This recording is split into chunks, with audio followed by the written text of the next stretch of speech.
Bismillahirrahmanirrahim. Assalamualaikum warahmatullahi wabarakatuh. Alhamdulillahi rabbil alamin. Allahumma fasalli wa sallim ala sayyidina wa nabiyyina wa maulana Muhammadin wa ala alihi wa ashabihi wa azwajihi wa dhurriyyatihi wa man tabi'ahum bi ihsanin ila yaumiddin, amma ba'du. Bapak Ibu para jamaah sekalian yang disayangi Allah dan dicintai Allah, Pondok Pesantren Al-Islami Nurul Anwar, Amburawang Darat, Semboja Barat, Kutai Kartanegara memberikan beasiswa kepada dua golongan santri. Yang pertama adalah santri yang statusnya anak yatim. Apabila ada anak yatim yang meninggal bapaknya dan ibunya tidak menikah lagi, maka kami keluarga besar pesantren Al-Islami Nurul Anwar akan memberikan beasiswa kepada anak tersebut dalam tingkat SD atau di pesantren namanya tingkat ula. Yang kedua, kami memberikan juga beasiswa kepada anak daripada keluarga du'afa atau keluarga yang kurang mampu. Syarat anak tersebut yang mendapatkan beasiswa adalah menunjukkan surat ketidakmampuan dalam keluarga yang ditunjukkan dari tingkat RT dan lurah. Dan yang kedua, anak yang tersebut tidak terkena kenakalan remaja. Apabila ada dua syarat ini, maka anak du'afa atau keluarga yang kurang mampu kami berikan beasiswa di tingkat ula, usta dan ulia, atau beasiswa di tingkat SD, SMP dan SMA. Siapa tahu para jamaah mempunyai keluarga, tetangga dan sebagainya dari daerah manapun yang ingin mendapatkan beasiswa sekolah di pesantren kami, maka kami terima dengan dua golongan tadi, yaitu anak yatim dan yang kedua adalah anak dari keluarga du'afa atau yang kurang mampu. Kemudian insyaallah kami akan membawa jamaah rombongan umrah. Kalau tidak ada halangan, kami akan berangkat di tanggal 14 September. Dan untuk keberangkatan bulan September itu sudah ditutup. Dan apabila ada yang kepingin berangkat umrah bareng kami di bulan Oktober atau November atau Desember, maka kami sudah memulai buka pendaftaran terbaru. Harga normal adalah 32 juta di selama keberangkatan, itu adalah selama 12 sampai 14 hari dari Balikpapan. Dan kami ada membuka harga spesial, yaitu dengan harga 27 juta rupiah. Fasilitas akomodasi, hotel, transportasi itu sama dengan harga 32 juta. Nah, kami berikan harga spesial, harga 20 juta. Yang ingin berumrah di bulan Oktober, November, Desember dengan harga 27 juta itu kami akan berikan dengan syarat hadir di dalam acara peringatan Nabi besar Muhammad sallallahu alaihi wasallam yang akan dilaksanakan insyaallah pada tanggal 8 September 2024 hari Ahad, dimulai dari jam 8 pagi, bertempat di Pondok Pesantren Al-Islami Nurul Anwar, Amburawang Darat, Semboja Barat, Kutai Kartanegara. Jadi yang kepingin mendapatkan harga 27 juta, silakan dicatat tanggalnya untuk hadir di acara Maulid Nabi besar Muhammad SAW tanggal 18 September. Kemudian di hari itu langsung mendaftar. Harganya 27 juta, perjalanan 12 sampai 14 hari. Kemudian yang kepingin berumrah di akhir Desember, umrah plus Dubai, Perjalanan kurang lebih 15 sampai 17 hari. Harganya kami buka dengan harga 37 juta rupiah. Dan siapa yang kepingin berhaji tahun depan, visanya visa haji asli, bukan visa ziarah, bukan visa multiple, tapi visanya visa haji. Kami buka harga hotel bintang 4 harganya 300 juta rupiah, dan hotel bintang 5 harganya 400 juta rupiah. Kalau ada yang berminat segera mendaftar. DP-nya adalah $4.000, kurang lebih itu ada 65 juta rupiah. Nah, jadi segera mendaftar supaya bisa mendapatkan porsi kuota haji tahun 2025.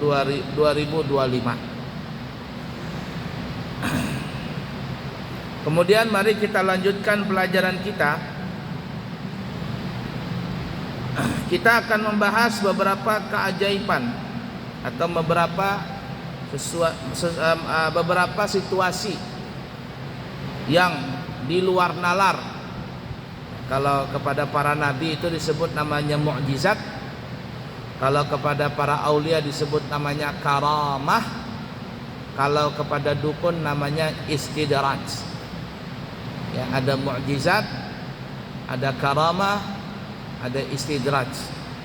Cuman orang zaman sekarang ini lagi sensi kalau bicara tentang karamah.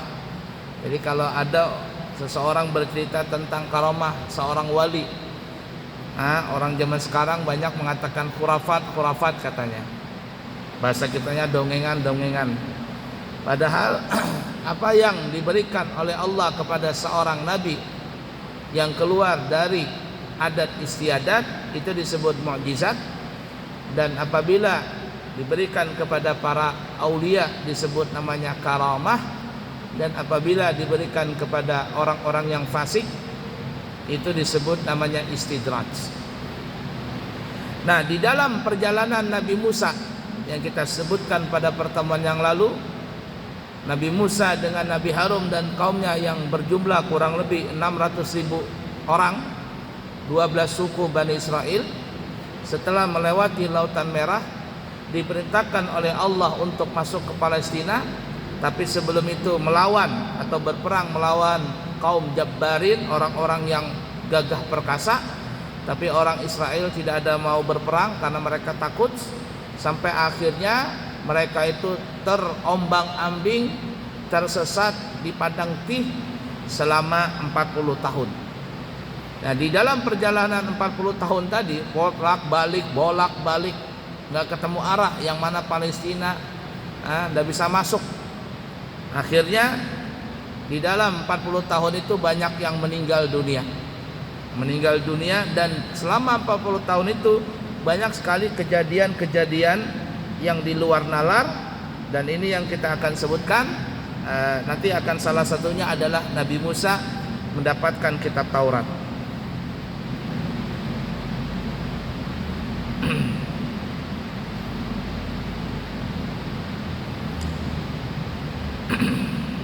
Di dalam kitab Bani Israel, yakni ada kisah Israiliyat, mereka itu disebutkan bahwa Yusha memang dipersiapkan oleh Nabi Musa alaihissalatu wassalam untuk berperang melawan sekelompok dari orang kafir. Yusha ini adalah salah satu murid Nabi Musa, bahkan ada yang mengatakan ini adalah juga seorang nabi. Jadi disiapkan untuk melawan orang kafir. Sementara Nabi Musa dan juga Nabi Harun duduk memantau dan mengendalikan jalannya peperangan.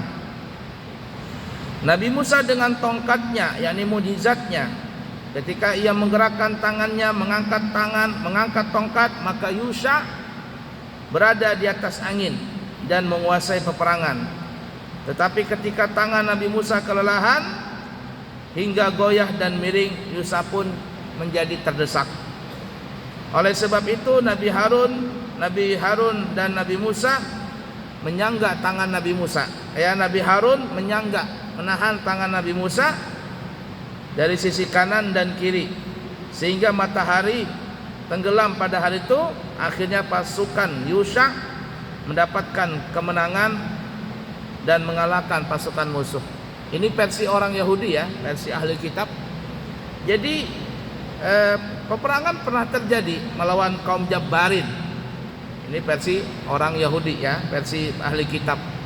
Jadi Nabi Musa itu mengutus Yusha dengan pasukan perang melawan kaum Jabbarin.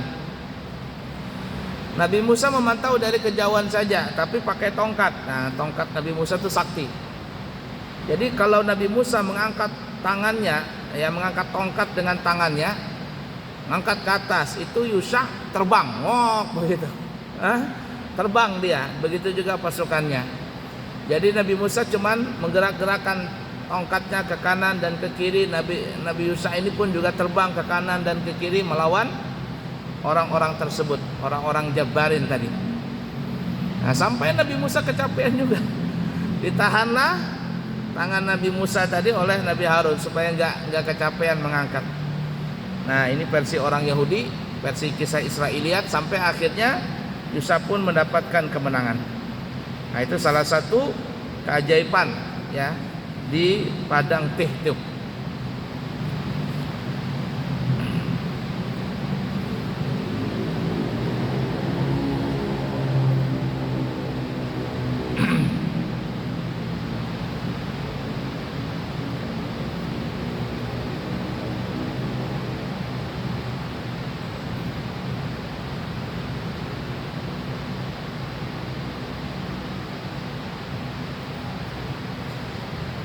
Kemudian dari kisah Israiliyat juga ya, jadi Al-Imam Ibnu Katsir terkadang menyebutkan kisah itu ya, orang Bani Israel, kisah Israiliyat dalam kitab beliau ini.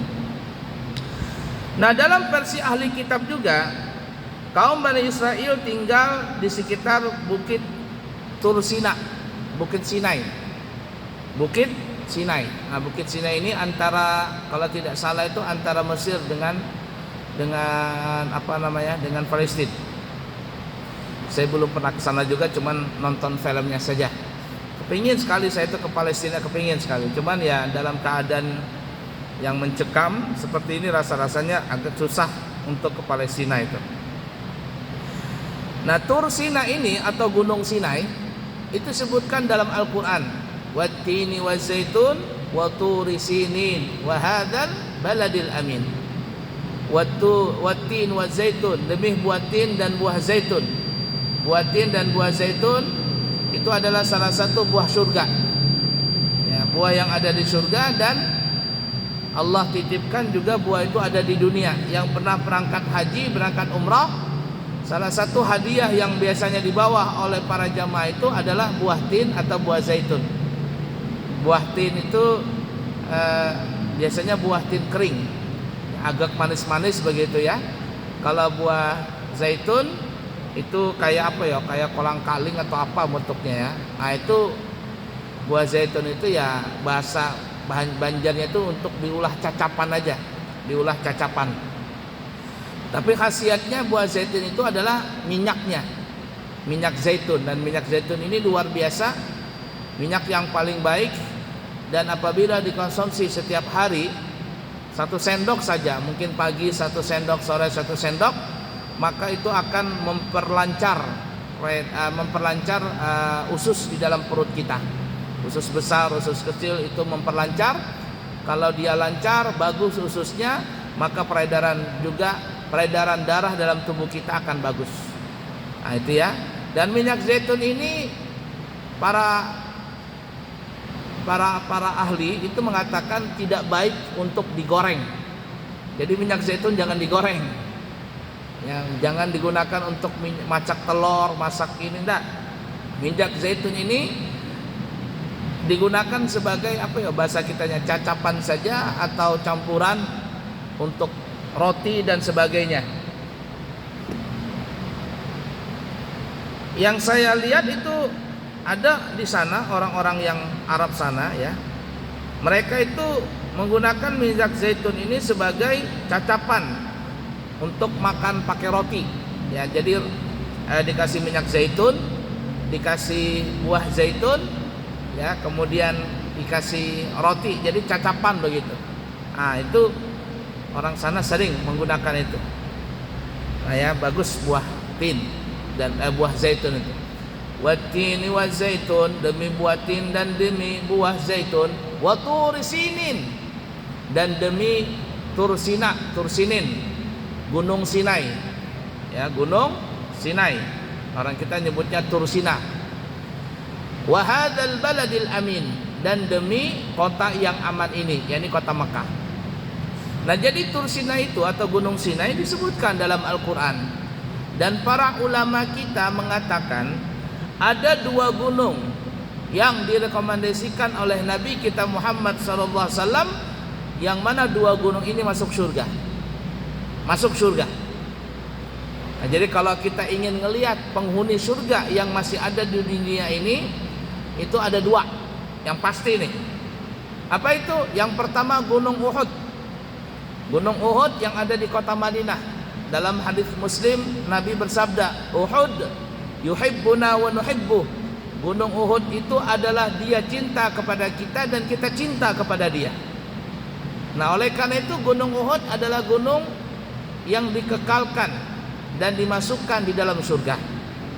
Yang kedua Gunung Sinai, yang nanti kita akan ceritakan tempat munajatnya Nabi Musa, sampai akhirnya Nabi Musa nanti mendapatkan kitab Taurat di Gunung Sinai itu.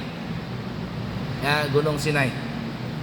Nah, di sini Nabi Musa alaihissalatu wassalam, mohon maaf, Gunung Sinai ini adalah gunung yang dijanjikan oleh Allah masuk surga. 2 gunung ini ya, Uhud dan Gunung Sinai ini yang masuk surga. Tapi tidak menutup kemungkinan kalau Allah berkehendak dengan kudrat dan iradatnya, maka bisa saja Allah memasukkan lebih daripada 2 gunung ini, yakni lebih daripada Gunung Sinai dan Gunung Uhud ini. Gunung-gunung yang bersejarah, yang pernah menjadi saksi bisu dalam perjuangan Nabi kita Muhammad SAW, itu tidak menutup kemungkinan. Bisa saja Jabal Rahmah yang ada di Padang Arafah, yang biasanya orang wukuf di Arafah tanggal 9 Dzulhijjah. Bisa saja kalau Allah berkehendak gunung Jabal Rahmah itu masuk surga, bisa saja. Nah, kemudian apa lagi? Jabal Nur, Gua Hira yang ada di atas itu ada namanya Gua Hira, Gar Hira. Gunungnya disebut Jabal Nur. Di bawah kaki gunung Jabal Nur sekarang ada museum. Ada museum, ada Museum Wahyu namanya. Masuk ke Museum Wahyu itu per orang 15 real kalau tidak salah, 15 real. Nanti ada lagi di sebelahnya itu Museum Asmaul Husna atau apa namanya. Yaitu mungkin di bulan Maulid nanti sudah jadi itu museum. Waktu saya berangkat haji tahun ini itu belum jadi. Ya, diperkirakan mungkin di bulan Maulid ini museum itu sudah jadi dan gratis masuknya. Tapi kalau Museum Wahyu itu bayar.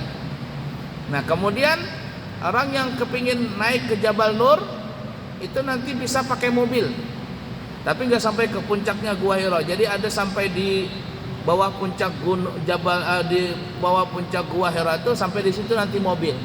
Nanti tinggal melanjutkan saja naik ke atas, bisa masuk ke Gua Hira. Nah, Jabal Nur ini adalah saksi bisu daripada daripada dakwahnya Nabi, yang mana Nabi di Jabal Nur itu, tepatnya di Gua Hira, pada malam 17 Ramadan di tahun itu Nabi kita mendapatkan 5 ayat daripada surah Al-Alaq. Iqra bismi rabbikal ladzi khalaq, khalaqal insana min 'alaq, iqra wa rabbukal akram alladzi 'allama bil qalam, 'allamal insana ma lam ya'lam. Dan saat itu Nabi kita dilantik menjadi Nabi dan Rasul. Kemudian yang ketiga, bisa saja Allah memasukkan gunung yang berikutnya adalah Jabal Thur, Gua Thur, menjadi saksi bisu perjuangan Nabi dengan Abu Bakar As-Siddiq. Ketika Nabi dan Abu Bakar Siddiq bersembunyi di Jabal Thur tersebut, ketika beliau keluar dari kota Mekah sebelum menuju ke kota Madinah. Nah, bisa saja Allah berkehendak memasukkan 3 gunung ini ditambah 2 gunung tadi, yakni Jabal Uhud, Tursina atau Gunung Sinai, kemudian Jabal Rahmah, Jabal Nur, kemudian Jabal apa lagi? Jabal Tur, bisa saja Allah memasukkan gunung-gunung tersebut ke dalam surga. Tapi yang jelas direkomendasikan oleh Nabi kita Muhammad SAW, kata ulama ada 2 gunung yang pasti masuk surga, yaitu Gunung Uhud di kota Madinah dan Jabal Tur, Tur Sina atau Gunung Sinai, menjadi saksi bisu daripada tempat berbicaranya Nabi Musa kepada Allah Ta'ala bila huruf wa bila saut. Nabi Musa berbicara kepada Allah tanpa ada pakai suara dan tidak pakai huruf. Bagaimana Allah yang Maha tahu. Ya, nanti kita sebutkan ceritanya di sini ya. Baik, kita kembali. Jadi ketika itu Bani Israel tinggal di sekitar Jabal Tur Sina atau Gunung Sinai.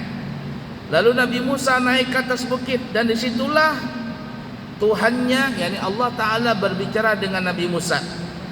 Dan diperintahkan oleh Allah Ta'ala agar mengingatkan kaum Bani Israel akan kebesaran nikmat Allah Ta'ala yang dianugerahkan kepada kaum Bani Israel, di mana mereka telah diselamatkan oleh Allah Ta'ala dari kerjaran Fir'aun dan bala tentara Fir'aun, dan bagaimana mereka juga dibawa dalam satu kondisi yang terbebas dari cengkraman kekuasaan Fir'aun dan bala tentaranya. Dan pada saat di Gunung Sinai itu, Nabi Musa alaihissalatu wassalam memerintahkan kepada kaum Bani Israel melewati Nabi Musa untuk bersuci. Ya, disuruh mandi, disuruh mencuci pakaian. Jadi Allah memerintahkan kepada mereka Bani Israel supaya bebersih, jangan jorok. Jangan jorok. Sebagai persiapan untuk menjemput kedatangan hari yang ketiga. Ya. Ala kuliah panjang ceritanya ya. Nah, jadi ada tinggal beberapa hari. Jadi hari pertama, hari kedua, di hari ketiga yang tadi kita katakan orang Bani Israel, ini versi versi kisah Israiliyat. Jadi mereka tinggal di situ pas di hari ketiga. Ya, di hari ketiga sekumpulan awan berdatangan. Awan itu tebal di atas bukit, di atas Gunung Sinai tadi, disertai dengan gemuruh, ya, suara guntur, kemudian ditambah dengan kilat, kemudian ada suara trompet terdengar keras dari awan tadi. Kaum Bani Israel terkejut, mereka keluar ke kaki bukit. Gunung itu pun dipenuhi oleh asap yang sangat tebal. Sementara di tengah-tengahnya terlihat tiang cahaya yang tegak lurus sangat jelas. Lalu gunung itu bergoncang amat dahsyat. Suara trompet itu terdengar semakin lama semakin keras. Sementara itu Nabi Musa bermunajat di atas bukitnya. Allah Subhanahu wa taala berbicara kepada Nabi Musa, tidak pakai huruf dan tidak pakai suara. Jadi Allah saja yang tahu hakikatnya itu ya. Lalu Allah memerintahkan agar Nabi Musa turun dan menyerukan kepada Bani Israel supaya lebih merapat ke bukit, agar mereka mendengarkan wasiat Allah Ta'ala. Nabi Musa juga memerintahkan ulama Bani Israel lebih mendekat ke gunung dan menaikinya agar lebih dekat. Demikianlah menurut nas yang terdapat di kitab Bebuhan Bani Israel atau kisah Israiliyat. Jadi mereka itu tinggal selama 3 hari. Hari pertama ya mereka, hari kedua, hari pertama disuruh mandi bersih-bersih. Di hari ketiga, ketika puncaknya Nabi Musa bermunajat kepada Allah Ta'ala, datanglah awan, gelap, suara gemuruh, guntur, petir, dan mereka mendengar suara trompet. Tapi mereka tidak mendengar suara Allah. Jadi Nabi Musa saja yang bermunajat di atas bukit sana, sedangkan yang lainnya di bawah. Kocar kacir melihat seperti itu. Lalu Allah merintahkan kepada Nabi Musa untuk mereka kembali ke kaki bukit berdekat. Nah, mereka tidak bisa mendengar itu. Cuma Nabi Musa saja yang bermunajat kepada Allah. Nah, ini versi Israiliyat ya. Lalu Nabi Musa berkata, wahai Allah Tuhanku, mereka tidak dapat mendaki naik, jadi tidak bisa mendekati gunung apalagi naik. Dan memang aku melarang mereka untuk melakukan itu. Maka Allah memerintahkan Nabi Musa agar pergi dan datang kembali bersama saudaranya Nabi Harun. Sementara itu para pemuka Bani Israel yang masih berada di situ agar mengambil posisi tidak jauh dari gunung Tursina tadi. Nabi Musa melakukan semua perintah. Lalu Allah berbicara dengannya, dan di saat itu Nabi Musa mendapat perintah dengan 10 perintah. Menurut ahli kitab bahwa Bani Israel saat itu juga mendengar kalam Allah. Nah, ini orang Israel, tapi tidak mungkin. Nah, ini menurut orang Bani Israel, bukan Nabi Musa yang hanya bisa mendengar percakapan antara Nabi Musa dengan Allah. Bani Israel mendengar juga. Ini versi Israiliyat, tidak bisa diterima ya. Nah, mereka mendengar juga, tapi mereka tidak memahami apa maksudnya itu. Maka Nabi Musa alaihi salatu wasallam memberikan pemahaman terhadap mereka. Lalu mereka berkata kepada Nabi Musa, beritahukanlah kepada kami tentang Allah Subhanahu wa taala. Sesungguhnya kami takut mati. Maka Nabi Musa alaihi salatu wasallam memberitahukan mereka dan menyampaikan 10 kalimat kepada mereka. Nah, jadi ada 10 pesan wasiat Allah taala kepada kaum Bani Israel. Nanti kita sebutkan. Nah, yang jelas adalah orang Israel tidak bisa mendengar pembicaraan antara Nabi Musa dengan Allah Ta'ala. Yang hanya kalim, yang hanya bisa berbicara adalah Nabi Musa dengan Allah Ta'ala saja. Makanya Nabi Musa itu mendapatkan gelar Kalimullah, orang yang bisa berbicara langsung kepada Allah Ta'ala. Yang lain daripada itu tidak bisa. Entah disebutkan atau tidak di sini ya. Dalam versi yang lain itu Nabi Musa bermunajat di situ selama 40 hari. Selama 40 hari. Kalau orang Israel kan bilang 3 hari aja. Kalau versi kita 40 hari.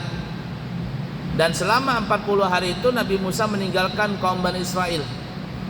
Nabi Musa pesan kepada Nabi Harun, wahai Nabi Harun, bahasa kitanya nih ya, saudara beliau, adik beliau, nih selama aku pergi bermunajat kepada Tuhanku, jaga nih orang-orang Israel yang mucil-mucil ini, jaga ya. Kalau ada mereka bikin nyeleweng dan sebagainya, nasihatin.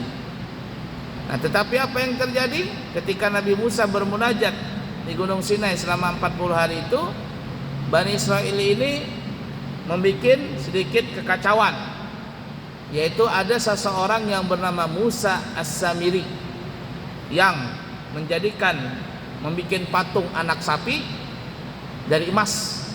Lalu dia mengambil bekas telapak atau bekas kepakan sayap Jibril, tanahnya itu tanah yang bekas kepakan sayap Jibril itu diambil lalu diusapkan di mulut patung anak sapi yang terbuat dari emas tadi. Tiba-tiba patung anak sapi ini berbunyi, oh, patung bisa bicara.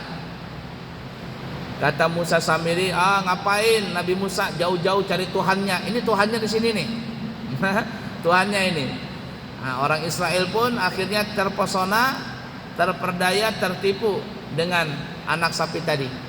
Akhirnya mereka pun menyembah anak sapi itu. Nah, ini mungkin asal-muasalnya orang Hindu yang menjadikan anak sapi itu sebagai dewa ya. Sampai sekarang di India itu kan tidak boleh motong sapi yang beragama Hindu. Tidak usah jauh-jauh lah sampai ke India, di daerah Kudus, Sunan Kudus ya, daerah Kudus Jawa Tengah itu sampai sekarang ajaran daripada Sunan Kudus, warga Kudus tidak boleh motong sapi. Jadi kalau mereka ingin berkurban, yang mereka potong adalah kambing, domba, dan kerbau. Sapi nggak boleh dipotong. Untuk sebagai penghormatan saja kepada orang yang beragama Hindu. Nah, Musa Samiri inilah yang dikatakan, Allah alam benar atau tidaknya, versinya sangat banyak sekali. Musa Samiri yang di zaman Nabi Musa itu sekarang masih ada, yang nanti menjadi cikal bakal yang dikenal dengan Dajjal.